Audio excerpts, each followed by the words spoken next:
Hey, this is me again doing some English language tutorials focusing on parts of speech, specifically nouns and pronouns. Right. So we're going to be continuing from the short story, The Cat Who Thought She Was a Dog and the Dog Who Thought He Was a Cat. Yes. So we're going to dive right into it and resume from where I left off. So let's go! Right, so we will, this sentence. He barked at the other dog and showed him his teeth, but the other barked back and bared his fangs too. So let's dissect this. So we have his. So his is a pronoun. It's a third person personal pronoun. It's singular and it's masculine. Masculine because, well, you see, I'm still not sure whether or not it's masculine in relation to that which isn't a human, male or female human. This is a male dog, but I don't know if masculinity still applies to the dog in this case, and calling that specific gender masculine. It most likely is, but just to be sure, probably ask a lecturer or other English language professional. So we have teeth. Teeth is a noun. It's a common noun. It's concrete. It's countable. It's irregular. It's irregular on the premise that in order to get teeth, you have to come from tooth, and in order to get that, you'd have to change the spelling. So instead of EE, you have to have O. So that's why it's irregular when you have to change the spelling. And it's plural. The gender, I would class the gender as neutered, but I have a question mark beside it. And we have the next one called fangs. Fangs is a noun, it's a common noun, it's concrete, it's countable, and it's plural. More than one, which is signaled by the S right here. Yes, S. S makes it S makes it plural. We have the next sentence. So great was the distress of Burek and Cut that for the first time in their lives they turned on each other. And this is a similar case between, I think, the creators of Puma.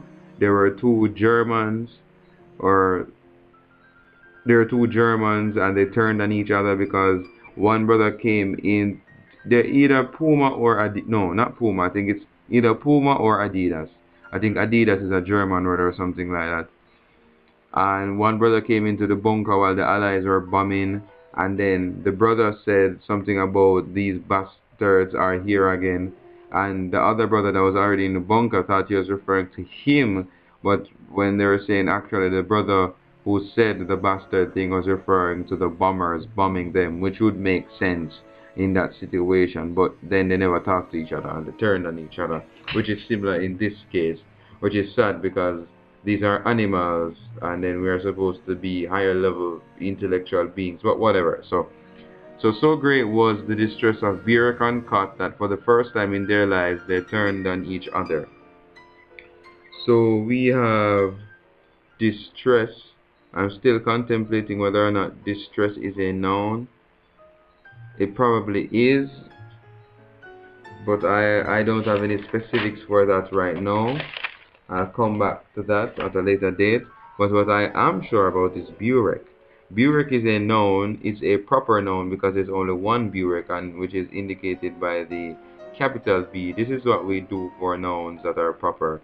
We capitalize the first letter. And likewise for cut. Cut is a noun, a proper noun, a concrete noun. It's feminine because it's a female. Cut is the cat. Singular, regular, right. And remember, Burek is masculine because it's a male. We have each other. Remember, each other is interesting. Each other is interesting because it's a pronoun. Specifically, it's a reciprocal pronoun. So, a reciprocal pronoun is basically a pronoun that works on two different things or at the same time. And the two or relates to two different things. And the two things that are related are Burek and cut. And we have lives. Lives is a noun, a common noun, I don't know whether or not to call it abstract because or concrete, because if it was concrete, I mean it could touch their life, but something having life is one like real specific definition. I think is that all cells have to be respiring or creating energy, but then another definition is that your heart has to be beating. So if you touch them, are you touching life?